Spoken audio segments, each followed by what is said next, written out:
Tenho de ficar enquanto for necessário para defender o meu nome.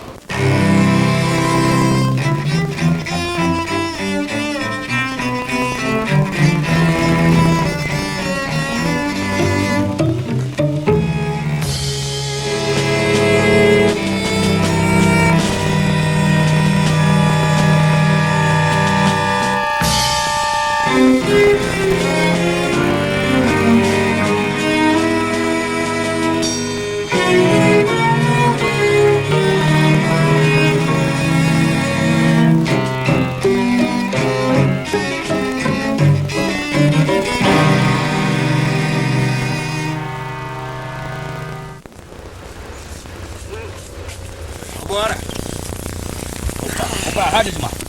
Não, vamos pro escritório. Vamos terminar aquela partida que a gente começou. É? Beleza, assim que eu conseguir fazer essa chimbica pegar, que hoje lá tá de mau humor. Olha só, eu falo pra você que o Lacerda é maluco, você não acredita. Olha a manchete da tribuna da imprensa. Gregório era o verdadeiro presidente. Esses caras da UDN estão ficando malucos, tô falando. Maluco, Edmar.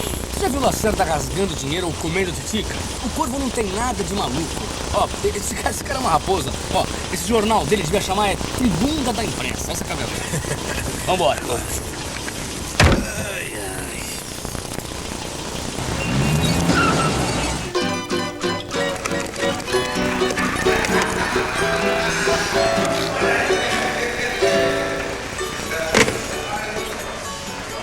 Fala, Menezes. Fala, Edmar. Aí, Edmar. A madeirinha tá pronta. Maravilha. Deixa eu te falar. O Coronel Lafayette já ligou 3 vezes atrás de você.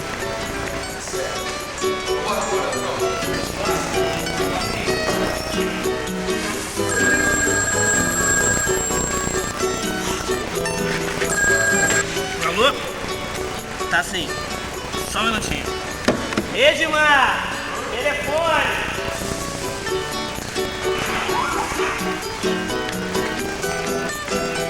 Alô? Pode falar. Aquele manifesto dos generais que eu recebi ontem secretamente está sendo levado agora pelo Mascarenhas de Moraes pro Getúlio. Quê? Já mandaram aquele manifesto pro Getúlio que os generais estavam preparando ontem? Mais 30 generais assinaram, inclusive o Mendes de Moraes. Mas as coisas estão andando depressa demais, hein? Não, tô indo pra aí. Tá? Tô indo pra aí. Ok, combinado então. Tchau, tchau.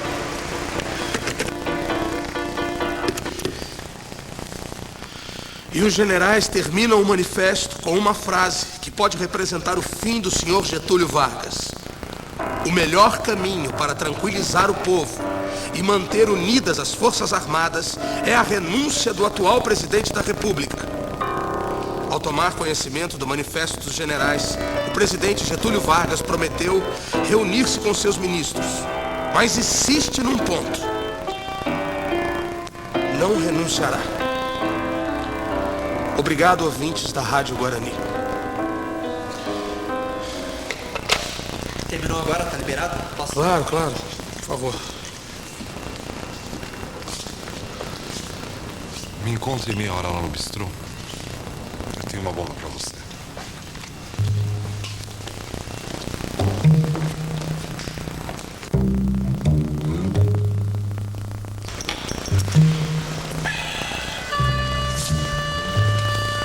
Dá uma grapete pra mim, cavaleiro.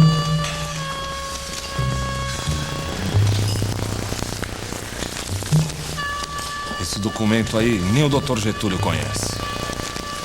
É um manifesto assinado numa reunião secreta de 51 almirantes. Essa cópia pode ficar comigo, né? Ah, bebeu, é? Nem pensa nisso. Vai copiando aí enquanto eu vou ao banheiro, que é curto e grosso.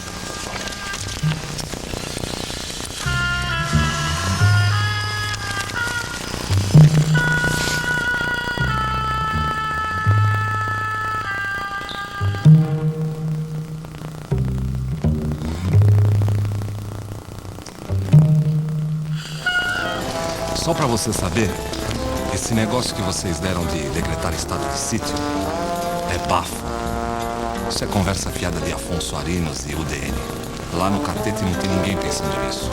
Por favor, O senhor pode me emprestar aqui o telefone para que eu possa dar uma notícia lá na Rádio Guarani, por gentileza? Não vai dar, a linha está grampeada. Tem boi na linha. Tá bom, eu ligo do escritório. Obrigado.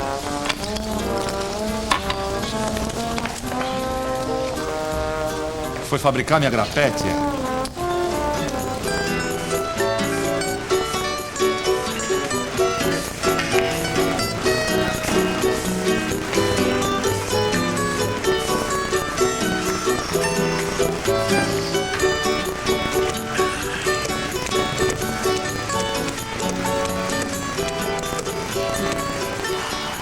Doutor Fidelis, olha, eu tenho umas notícias quentes pra te dar, viu? Pode ser agora? Hã?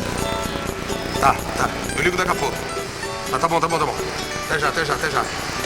Menezes, dá pra sintonizar aqui na Rádio Guarani? Eu tô precisando controlar o noticiário de São Paulo. Quando vai terminar, que eu tenho que ligar pra lá de novo. Faz pra mim, vai? Uma coisa? É só. Vai você.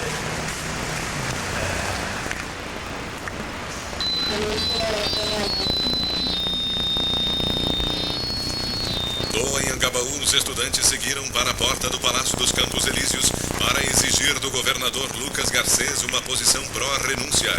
Garcês foi vivamente aplaudido, mas ao discursar não assumiu qualquer posição.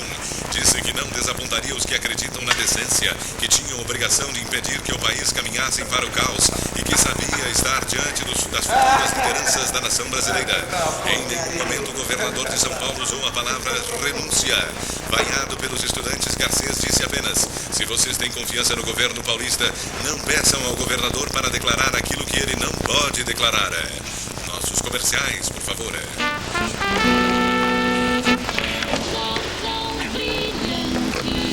tempo passa e os seus cabelos ficam. A eterna mocidade dos seus cabelos. Doutor Fidelis. Oi. Olha, posso entrar no ar agora? Hein? O quê? Tá dando microfonia? Tá dando interferência? Espera só um instantinho. Menezes, você desliga o rádio aqui, por favor? Tá dando uma microfonia, um problema técnico. Obrigado. Ok? Eu tô pronto. Tá. 3, 2, 1. Um manifesto assinado por 51 almirantes da Esquadra da Marinha de Guerra está nas mãos do ministro da Marinha, Renato Guilhobel, para ser entregue nas próximas horas ao presidente Getúlio Vargas. Primeiro foi a Aeronáutica, depois o Exército, agora chegou a vez da Marinha. Segundo o documento, ao qual a Rádio Guarani já teve acesso, os almirantes estão solidários com a Aeronáutica e com os generais. Segundo uma fonte muito bem informada, a última frase do manifesto não dá margem a dúvidas. Os almirantes terminam o documento com as seguintes palavras: só a renúncia do presidente poderá restaurar a dignidade do país e devolver-lhe a paz e a tranquilidade. Ou seja, caros ouvintes, agora a Marinha também quer a cabeça do Dr. Getúlio. De algum ponto do Rio de Janeiro, Edmar Fonseca para o grande jornal Falado.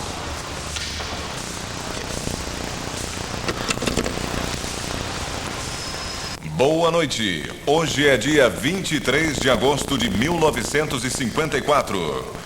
No Rio de Janeiro são precisamente 22 horas. Sob o patrocínio do Sal de Uvas Picô e do Talco Rosa, sua PRK8, Rádio Guarani vai dar início a mais uma edição noturna do seu Grande Jornal Falado. Ao microfone, Fidelis Batista. Edmar, telefone urgente. Aqui, ó. Isso aí vai lá pro nosso amigo Fidelis. Alô? Sim, sei. Claro.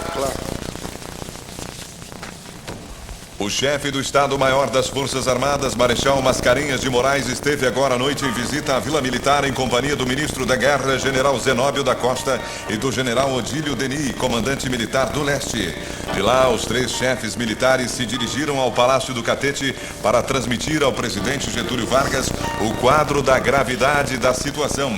Segundo o Marechal informou ao presidente, a crise já não pode mais ser debelada pelo Exército, cuja oficialidade também já se encontra dividida. Getúlio Vargas reagiu com as mesmas 2 palavras que vem repetindo nos últimos dias: não renuncio. Nesse momento estão sendo realizadas manifestações pró-renúncia na Cinelândia e nas imediações do Palácio do Catete.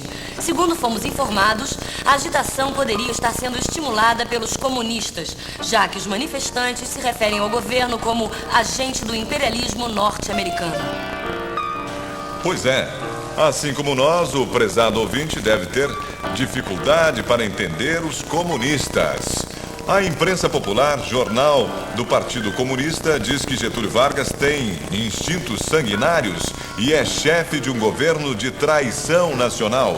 Mas coloca no mesmo balaio o que eles chamam de golpistas da UDN e generais fascistas. Embora também façam oposição ao governo, os comunistas não querem se misturar com o jornalista Carlos Lacerda, a quem acusam de ser espião do FBI. Apesar de tudo, o presidente da República parece calmo e imperturbável como sempre.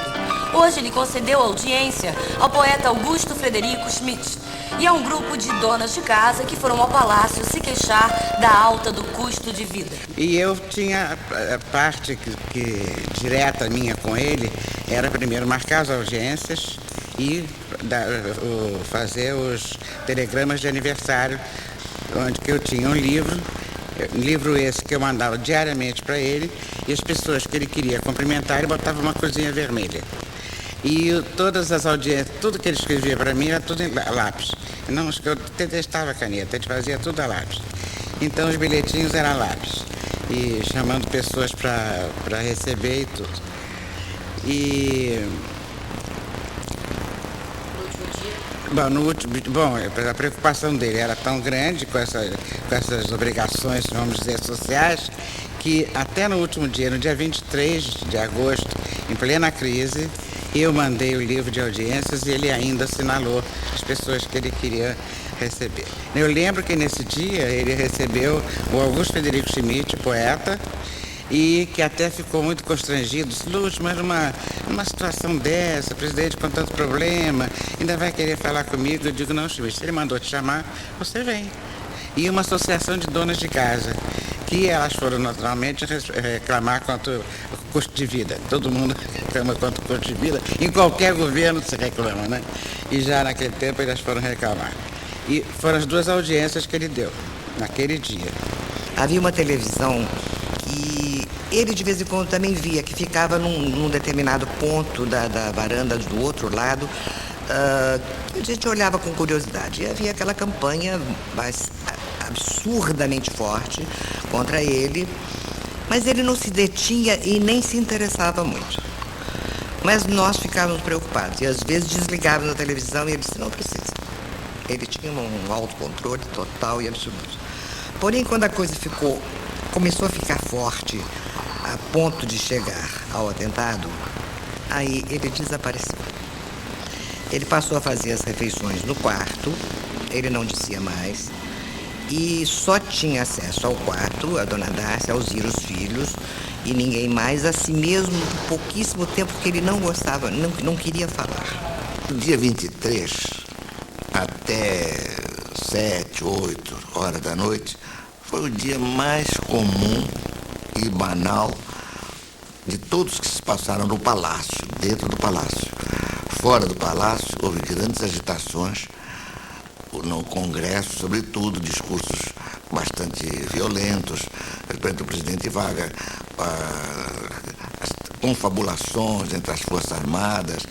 Isso foi muito intenso fora do palácio. Dentro do palácio foi um dia comum, os funcionários passaram normalmente, escreveram normalmente, ficou muito calmo. Eu me lembro que a Alzira foi para Niterói e até brincou na hora da saída, não, vou embora porque hoje não vai ter nada, não acontece nada, vou embora. Fui para Niterói. Mas na Câmara dos Deputados o ambiente não estava assim tão plácido. Os deputados da UDN passaram o dia na tribuna atacando o governo. O líder de oposição, deputado Afonso Arinos, fez um histórico dos acontecimentos desde o atentado da Rua Toneleiro para insistir em que só a renúncia pacifica o país. Já o deputado Aliomar Baleiro, que usou 18 vezes a expressão mar de lama, disse que Getúlio Vargas já não é mais o presidente de fato do Brasil. Esta parece ser também a opinião do jornalista Carlos Lacerda. Hoje ele declarou aos repórteres que sua primeira reivindicação ao novo governo brasileiro será a troca do nome da Avenida Getúlio Vargas para a Avenida Major Rubens Vaz. Nossos comerciais, por favor.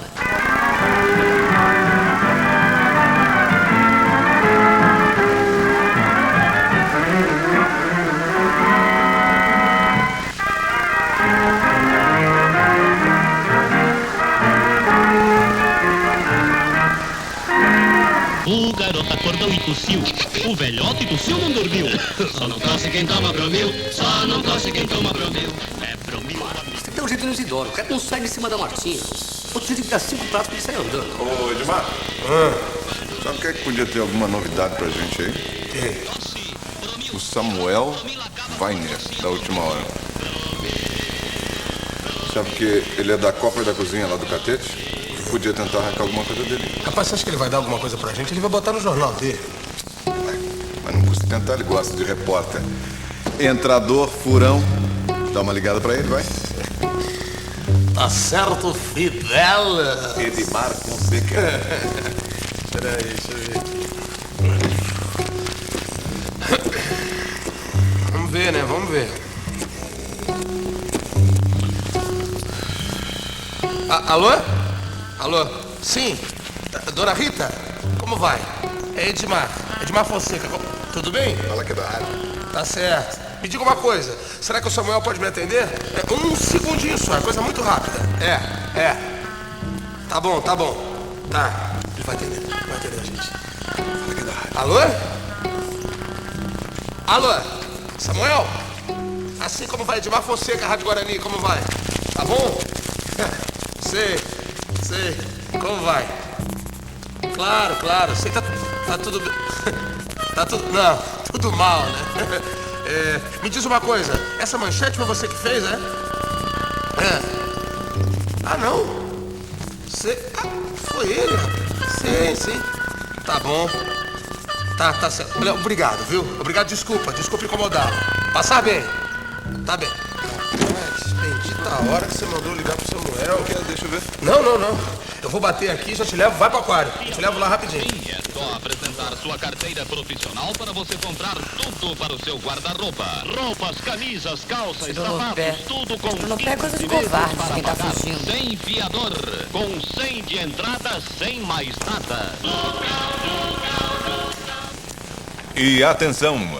Uma fonte ligada ao Palácio do Catete acaba de informar à Rádio Guarani que o jornalista Samuel Weiner, do jornal Última Hora, recebeu agora à noite a visita dos senhores Manuel Vargas, filho do presidente Getúlio Vargas, e Danton Coelho, ex-ministro do Trabalho. Os dois levavam a Weiner um pedido pessoal do presidente. Getúlio sugeriu a Samuel Weiner que a manchete da edição de amanhã da Última Hora seja a seguinte: só morto sairei do Catete. E atenção, muita atenção. A mesma fonte nos informou que a tensão no Palácio é cada vez maior. Eu entrei no dia 23 de agosto no Palácio,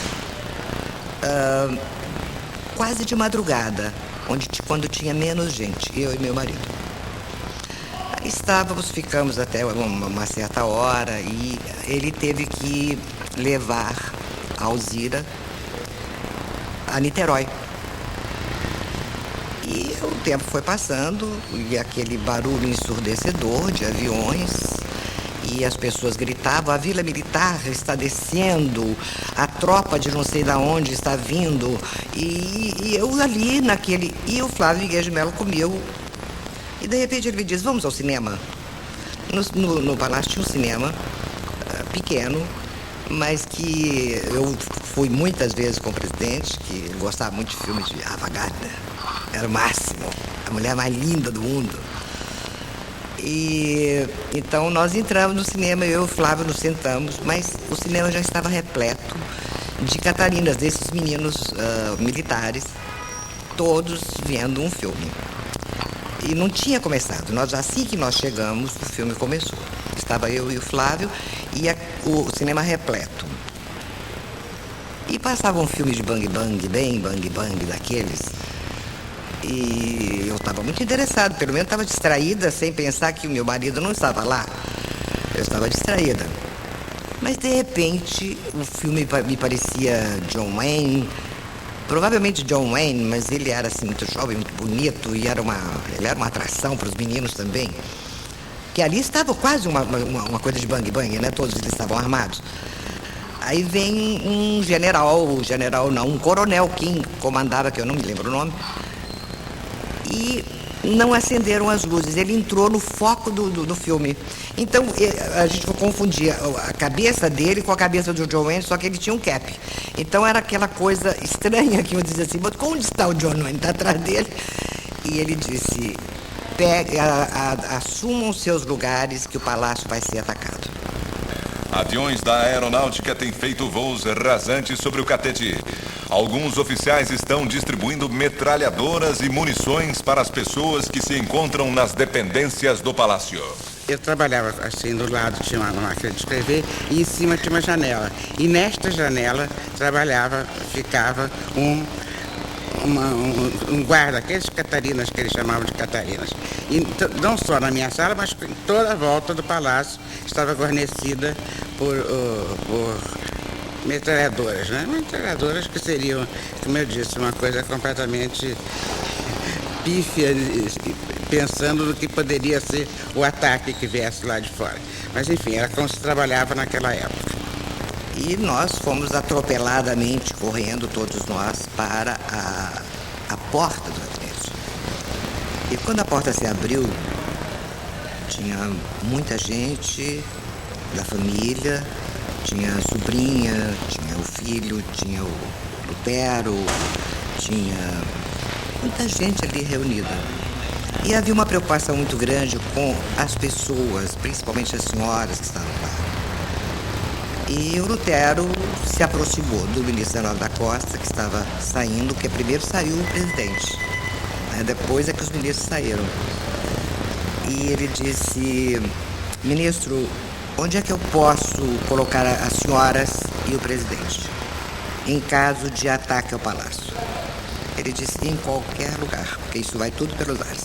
Eu me lembro que eu cheguei no palácio e entrei em contato com o pessoal que estava lá, amigos e políticos e coisa, estavam lá todos numa sala conversando. Digo, mas vem cá, o que vocês estão fazendo aqui? O inimigo está na rua, não está aqui. Vocês estão conversando fiado, então entregaram a rua para os outros. O senhor falou isso? Falei. O inimigo está lá, não está aqui. A mesma fonte nos informou que o ex-ministro Danton Coelho foi encarregado pelo presidente de fazer um balanço das forças golpistas. Segundo o informe passado há poucos minutos por Danton Coelho ao presidente, ele já tem o apoio de 80% da Marinha e se o governo não dominar a situação até o dia 25, será deposto. E atenção, muita atenção para a última notícia. O presidente Getúlio Vargas acaba de convocar uma reunião extraordinária do seu ministério. No dia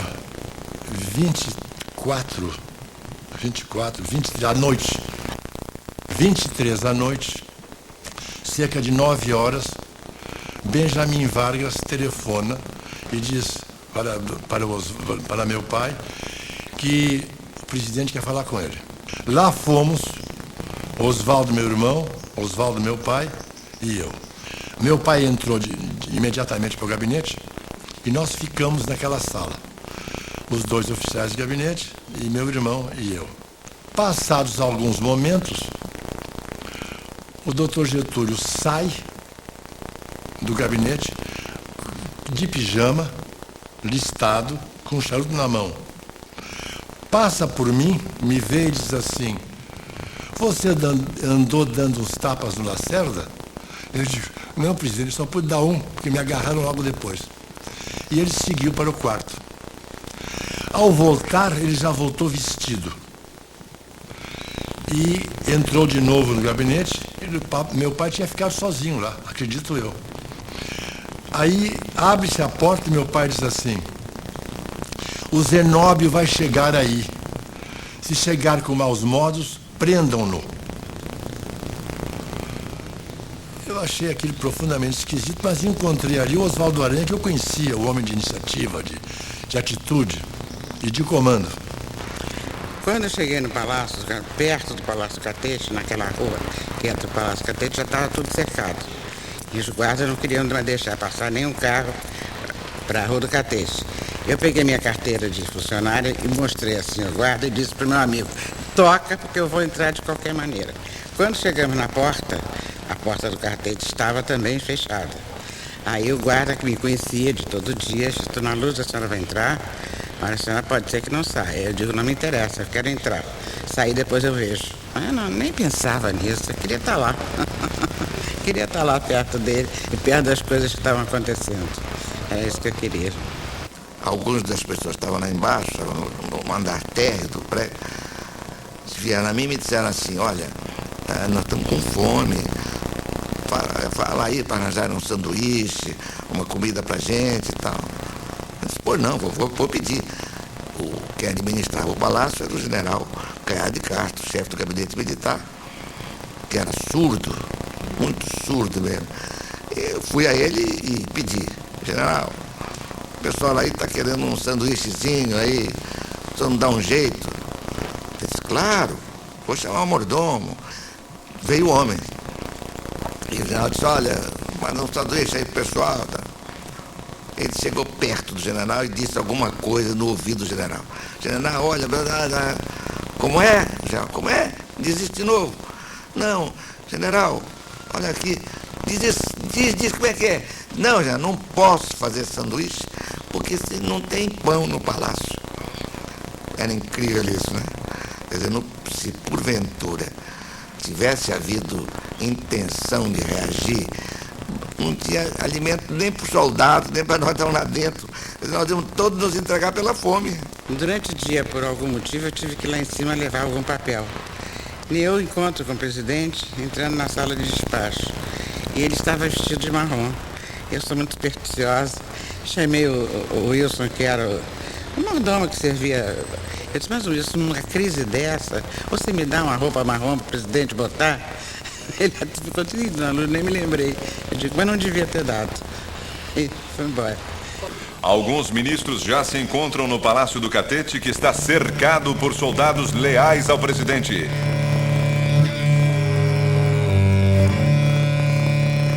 Encerramos aqui o grande jornal falado, mas podemos voltar a qualquer instante em edição extraordinária.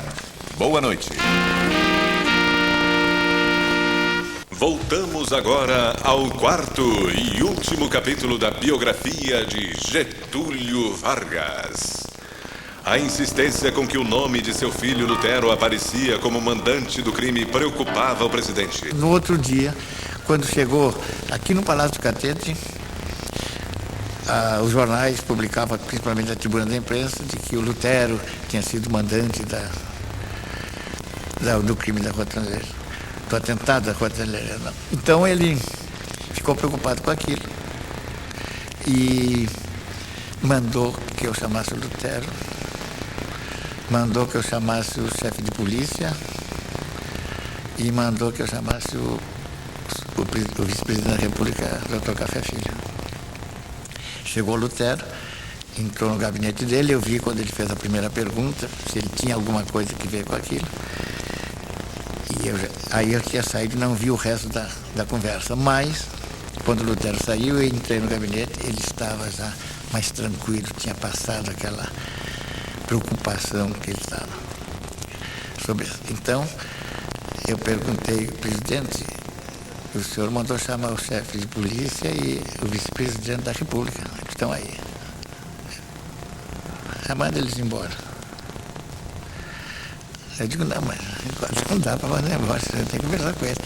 Então eles entraram lá, tomaram um cafezinho, e eu tenho a impressão que naquele momento, se o Lutero tivesse dito que tinha alguma coisa a ver com o atentado ao tornozeleiro, ele teria entregue ele ao chefe de polícia e teria passado o governo para o Dr. Café Filho, porque não tinha a mínima dúvida disso.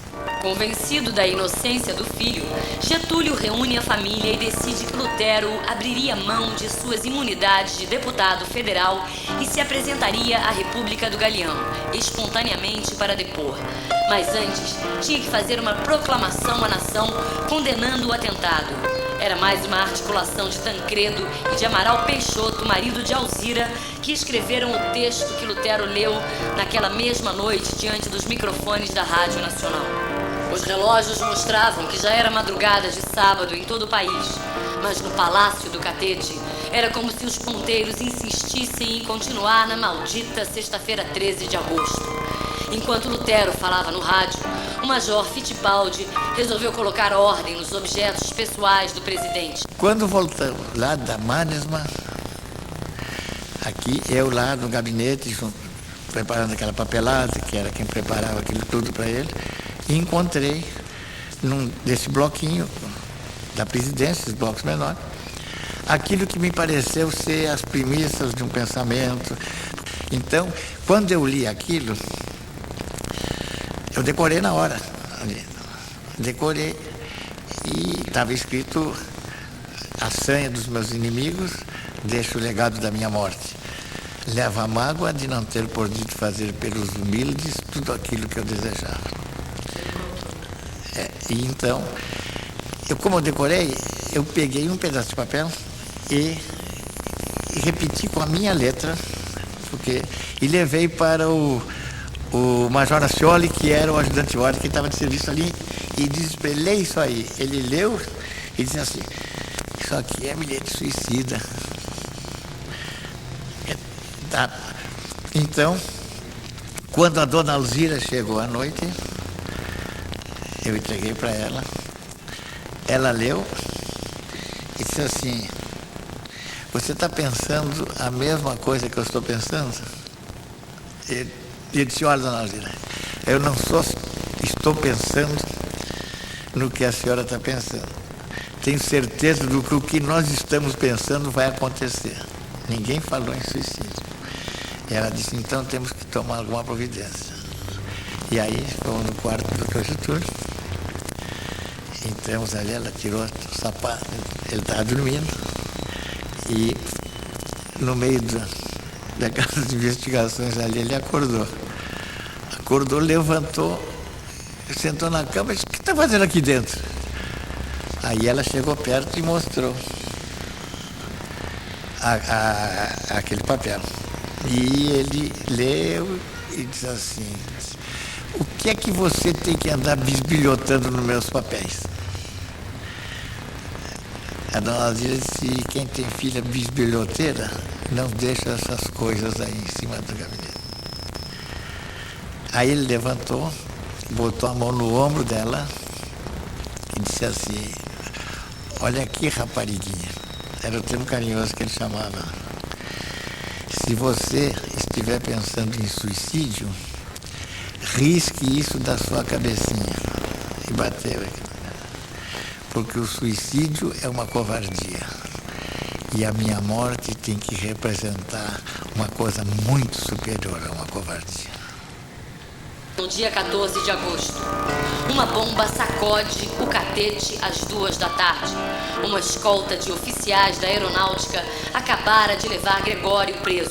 Getúlio ainda não se havia refeito do golpe quando chega a notícia de que 2.000 oficiais reunidos no clube militar haviam tentado aprovar uma moção exigindo a sua renúncia. Inclusive, tem um fato muito interessante que 3 ou 4 dias antes, quando eu estava de serviço, o Heron Domingues, nunca me esqueço, que era da Rádio Nacional, que era do governo, estava dando notícia que o presidente estava doente, que estava não sei o quê, porque correu boato, tudo quanto é jeito. Eu entrei no gabinete, que era de noite, aquele repórter que era famoso, e falei para ele, disse: eu vou telefonar lá para o Heron Domingues para desmentir. Ele olhou para mim, ele fica assim, ele era um cara interessante, ele ficava, olhava para você, depois virava a cara, ficava olhando assim, depois, aí virou assim, deixa eles falarem o que quiserem. Eu digo, ele não quer mais nada. Se quisessem acompanhar os acontecimentos, o presidente e seus ministros teriam que ler a tribuna da imprensa. Tudo indicava que o jornal de Lacerda e os políticos da UDN tinham um canal privilegiado com a República do Galeão. Como foram atentados contra Carlos Lacerda e apenas consequência a morte do Major Vaz, era natural que Carlos Lacerda fosse a principal testemunha. E todos os dias ele tinha um relato do que tinha sido apurado. E à noite eu ia à casa dele e ele me dizia aquilo que poderia ser publicado. Nós nunca cometemos assim nenhuma leviandade de publicar o que não devia ser publicado, o que era da privaticidade do inquérito, só o que era possível publicar. Ele me dava o que era para ser publicado, no dia seguinte saía no jornal. Foi assim que dias depois Lacerda soube que Gregório se recusava a abrir a boca. Nos meios políticos do Rio circulavam rumores de que ele resistira até a torturas físicas sem dizer nada. Gregório, no Galeão, foi submetido a vários tipos de tortura, inclusive pau de arara, colocado no simulador de voo, em que era acionado com a maior velocidade para o castigar, ou torturar. Outros tipos, várias coisas foram feitas, né, nesse dia, que era exatamente para pressionar, coagir a que Gregório viesse declarar aquilo que eles desejavam, que era comprometer o Dr. Getúlio Vargas. E ele reagiu, apesar de tudo isso, apesar das torturas, ele não declarou aquilo que esse grupo de oficiais desejava. Lacerda e seus amigos decidiram colocar em prática um plano para fazer o anjo negro de Getúlio falar. 2 dias depois, ao acordar na cela em que estava preso, Gregório encontrou jogado no chão um exemplar da tribuna com uma manchete que gelou seu sangue. Foi feito um jornal de 6 páginas, com todas as características da edição normal, serviço telegráfico, noticiário da cidade e tal, e apenas a manchete sobre o famoso inquérito da República do Galeão dizia: beijo, foge para Buenos Aires e abandona os seus amigos. Era uma coisa mais ou menos assim. E esse jornal foram rodados apenas alguns exemplares.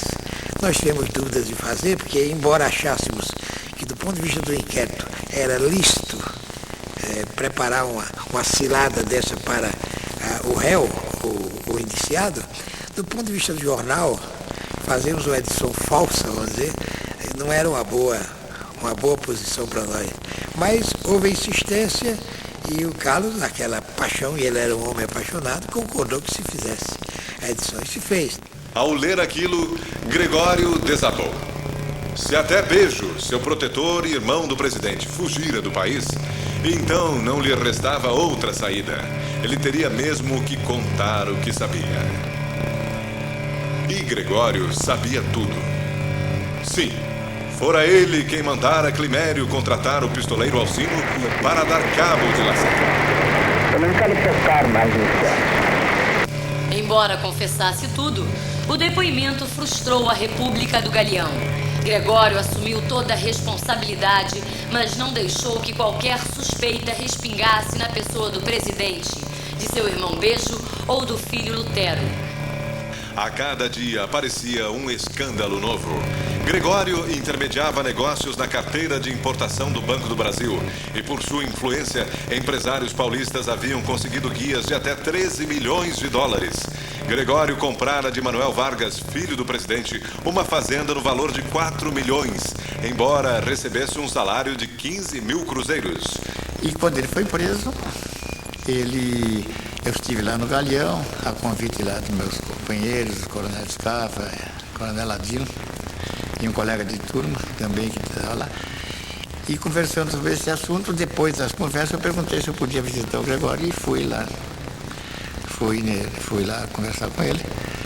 Cheguei lá, ele estava ali num quarto, de gravata, chapéu, como ele costumava andar sempre, todo muito bem arrumado.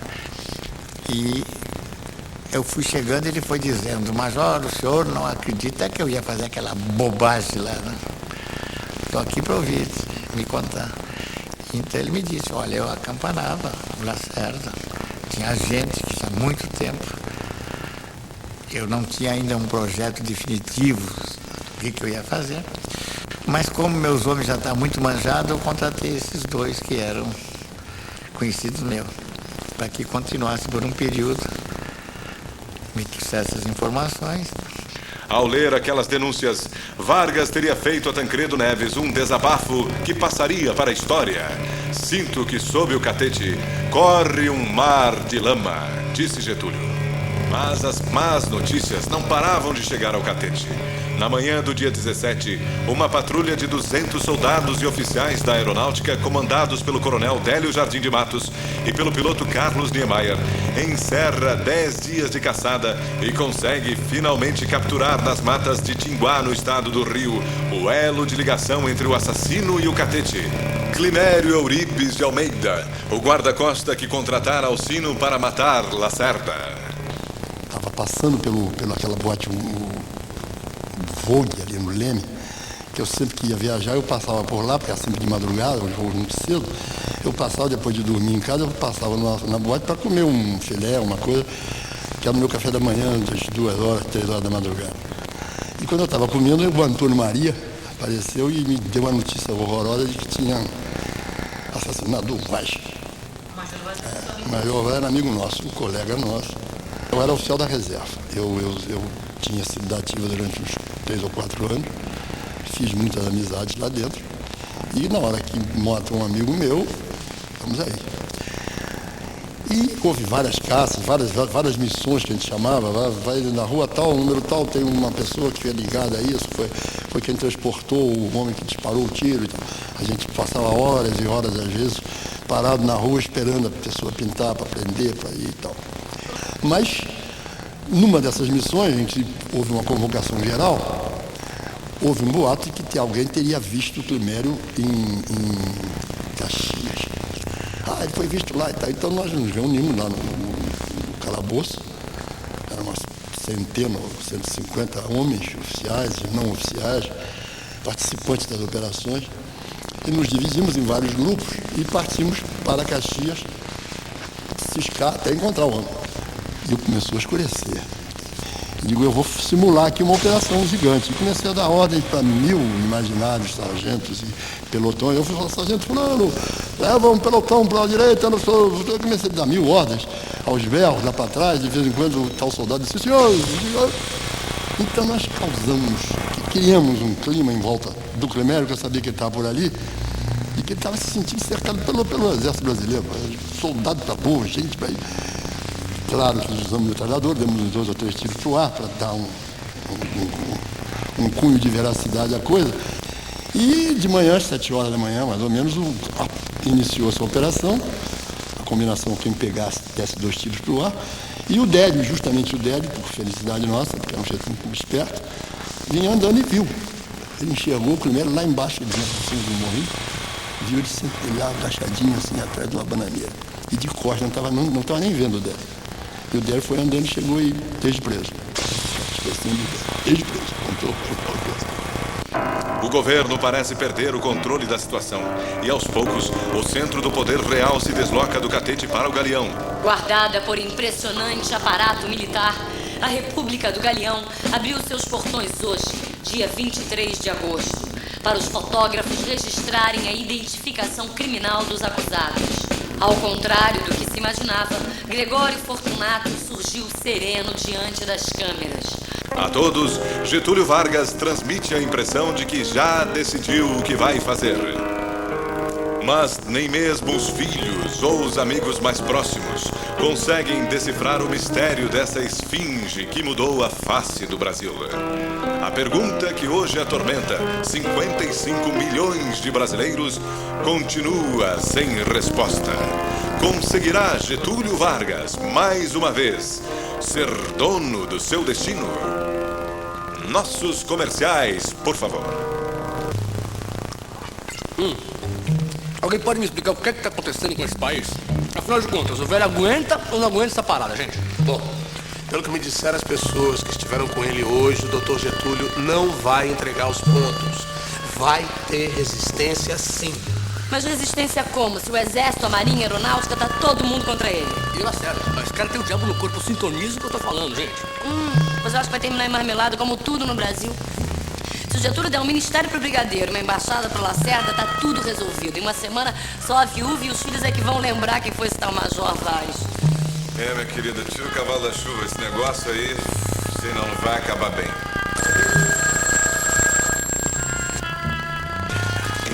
Alô, quem deseja?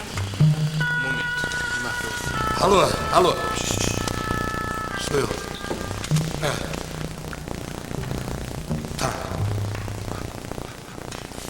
Tá bom. Não, já tô indo. Tá, boa noite. Bom dia. Já é 24 de agosto. Tá bom, não, eu tô indo agora. Lafayette.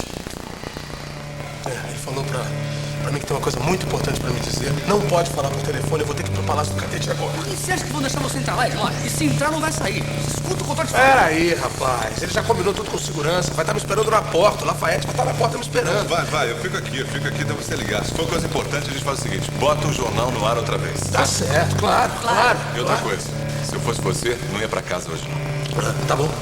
Faz o seguinte: vê qual é a notícia desse coronel, manda pra mim, volta pro Catete, passa a noite lá, hein? Tá bom, claro. Tô com um mau pressentimento. Vai. Mas por quê? Hoje é dia 24 de agosto. Dia de São Bartolomeu. Eu sei que você não acredita em Deus, mas eu sou cristão. Segundo o Evangelho, dia 24 de agosto, São Bartolomeu foi esfolado vivo na Armênia. Aí, ó. Tem coisa ruim no ar, hein? Vai por mim, Edmar. Vai. Vamos lá.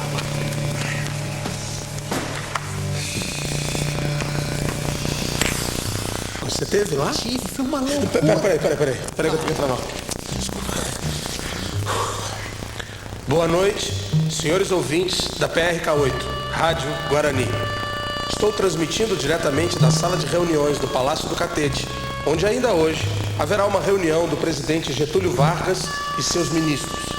Segundo informou uma fonte exclusiva de dentro do Catete, especialmente para a sua Rádio Guarani. Muito boa noite.